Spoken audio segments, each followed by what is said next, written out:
Hello and welcome to episode 2 of the Ultimate Ironman to Master Questcape series. Before we begin, I made a graphic here to showcase some of the more immediate goals that I want to work towards on the account. We of course have the more obvious goals like invention, thieving, and the Questcape, but let me explain the others really quick. During our quest grind, we will also be needing to train quite a lot of skills. Woodcutting and mining are quite big skills within the Master Questcape grind, needing 95 for mining and 90 for woodcutting. There's also a really fun way to skip all the early Slayer levels by attempting to gain a Dagonoth task from Kildare at 75 combat, and doing the entire task at Dagonoth Kings. Pickaxe of Earth and Song is also a really good way to train invention when it comes to it. Next up is the Giant Mole, everybody's favorite boss. Now it may seem weird to you, but really the only reason I'm going for the Master Questcape is for the Fashionscape. And with good Fashionscape comes a good title. The Mole title of the Underground I think is a perfect place to start the account with. 50 construction is quite straightforward, but the main reason we are pushing for 50 is the ability to unlock the portal room in our player-owned house. And lastly, Superior Elite Void. This is my answer to Dungeoneering. Superior Elite Void is an armor set that is storable in my player-owned house, gives really insane accuracy and damage bonuses, and is very often overlooked. I will be able to store my armor, drop anything in my inventory I don't need, or attempt to store it with death, and go do Dungeoneering whenever I feel like it. I'll be updating this graphic as I move through the episodes so that you always have a clear view of what has been accomplished and what we may be working towards next.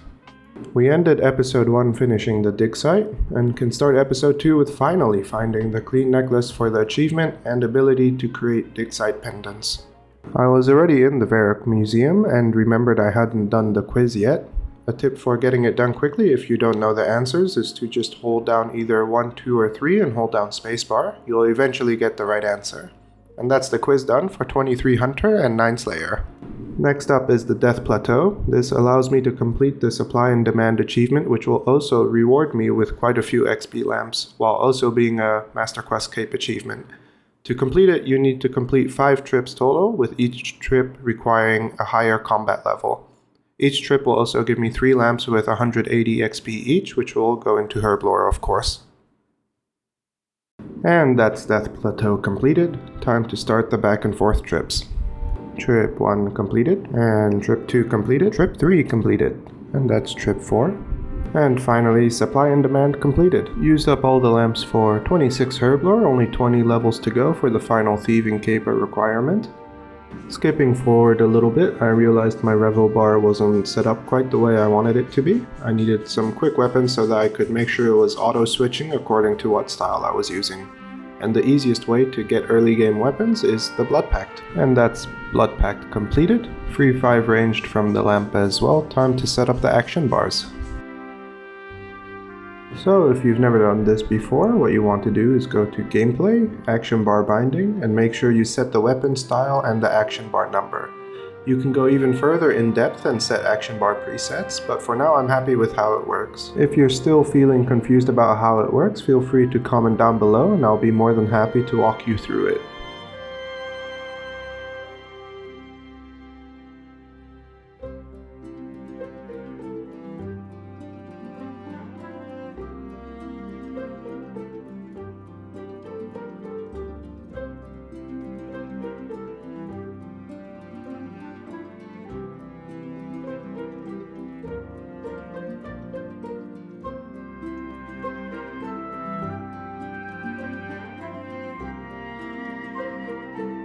Next up, I'm just working on getting my Herblore level to 30 as quickly as possible. This is so that I can go and do the easy wilderness diaries for the 2 10k lamps.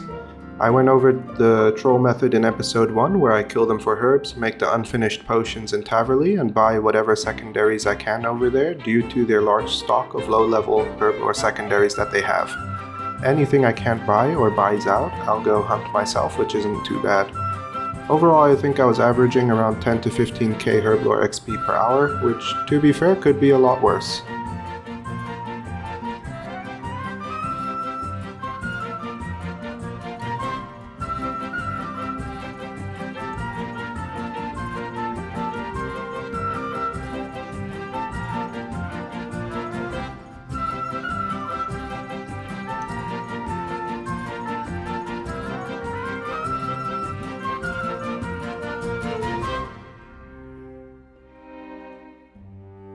This got me to 27 Herblore, time for Herbie Werby to push to 30.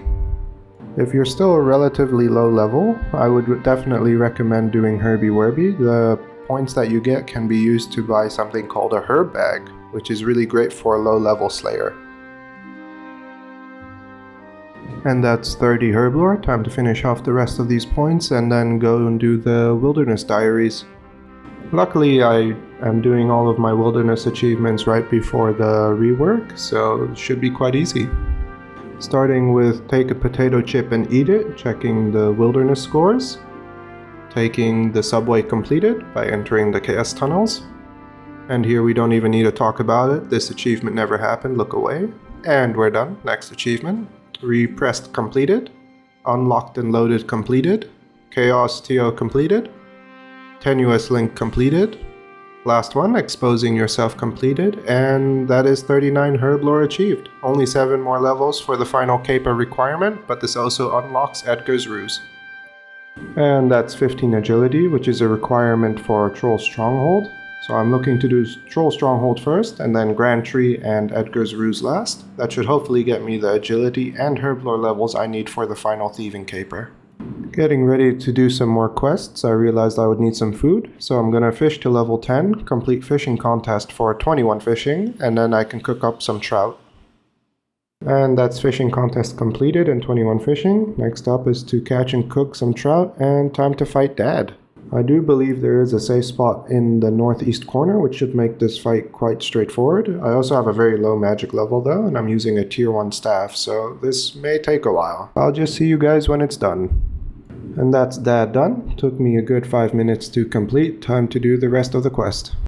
Time for another annoying fight. Same as the Dad fight, you can safe spot this troll general behind this table here and just hang out. You may take 1 or 2 melee hits, but as long as you have some food, you'll be fine. This fight also took about 4 or 5 minutes to complete in my pleb gear, but I did get 25 HP and 24 defense. Good thing this key is a guaranteed drop, otherwise this quest would take me years to complete. And that's Troll Stronghold completed for another 2 10k XP lamps, and that's 43 Herblore.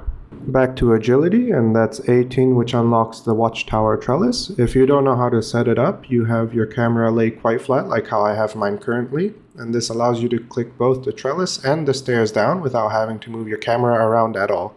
We do this until 25 agility, which unlocks the Grand Tree.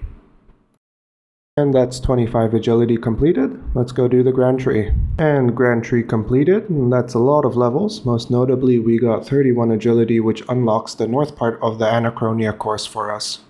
And this is the North Anachronia agility course. It's one part of a larger course that goes around the entire island, but from level 31 to level 40, we are just going to hang out here.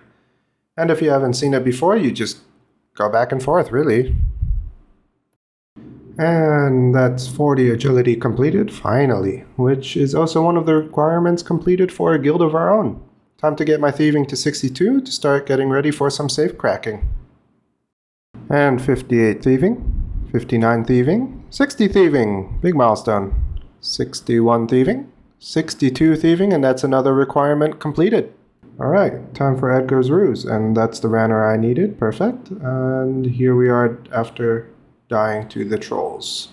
I couldn't get past them the first time around, so I'll just drop some items I don't care about and get some food. Got some cooked rabbits, let's try again. So before we run past these trolls again, I'm going to update my extra bars somewhat, adding hotkeys for eating food, sipping a brew once we get those, so that I can combo eat, as well as anticipate and freedom, which are really important for adren stalling, as well as being really good defensive abilities. Keybinds all set up. I anticipated for the damage reduction and ran through again, nearly died again, but managed to get through with 2 food left. People say that getting the gout weed is the hardest part of the quest, but you know you can just click once, right, if you time it well?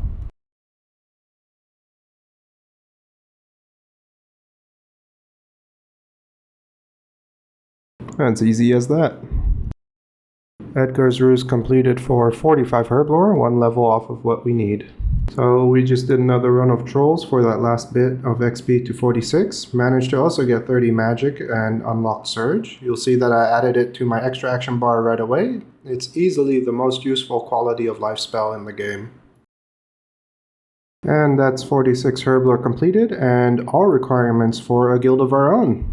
Time to hand in the statue pieces I've collected so far. I'm gonna go knock out 10 dungeoneering really quickly, as there's a very useful resource dungeon that's unlocked at that level. Managed to get 24 fishing.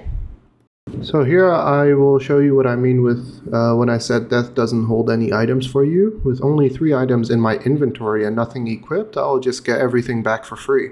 So what can I do in this case? Well, nothing really. So I had to drop the item, sadly. All that free construction XP gone. Oh well, time to do some dungeoneering. And this should be the last floor for 10 dungeoneering, which unlocks the Edgefield Wilderness Resource Dungeon. This is a really great dungeon for low levels to unlock, as it has a Ranor and Irit spawn. Entering it actually bumped me up to 15 dungeoneering. Now that I have my Irit, I just need to get my chopped onion, which I'll get from the Fremenic vegetable patch, and blackjack on a lockpick. We got all of our items, time to finally get the guild registered. We start this wonderful adventure by pickpocketing this poor lady. Don't do what I did and try to pickpocket someone by standing in front of them. That's just dumb. Next up, wind up the clock to distract the lady, lure the guard, knock him out, and steal the trapdoor keys. Open the trapdoor and run down before the lady gets back. Time to pick the lock on the gate and swap our fake papers in. After that's done, get out, go back to the lady who doesn't remember you for some reason, and get the guild registered. And that's a guild of our own completed. Time to learn how to safe crack from the resident professional. They will also give you a small looting bag and a stethoscope to start with. If you ever destroy your looting bag, regardless of the upgrade it has, he will always give it back to you, which is quite useful when you don't have bank space. Let's get these thieving levels. First big milestone, 70 thieving completed. We got the Ralph pet at 1,000,000 XP. I tried calculating it and it looks to be a 0.002% chance to obtain it at my level. Really insane. It's my favorite pet and I was really hoping to get it on this grind. And for those that haven't seen the conversation before, it's seriously adorable.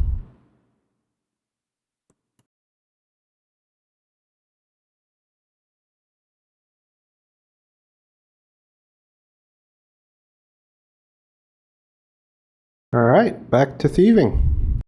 And the next big milestone level, 76 thieving, this unlocks the Asgarnia saves, which means my route will change now to Berthorpe, Falador, and Port Sarim.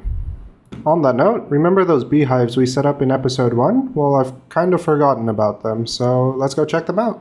Do keep in mind that each time you come back to your beehives to bring 190 woad leaves with you to refill them. And let me show you now why we scooped poop for 45 minutes to unlock this. It is absolutely insane. I'll let the XP drops tell you the rest.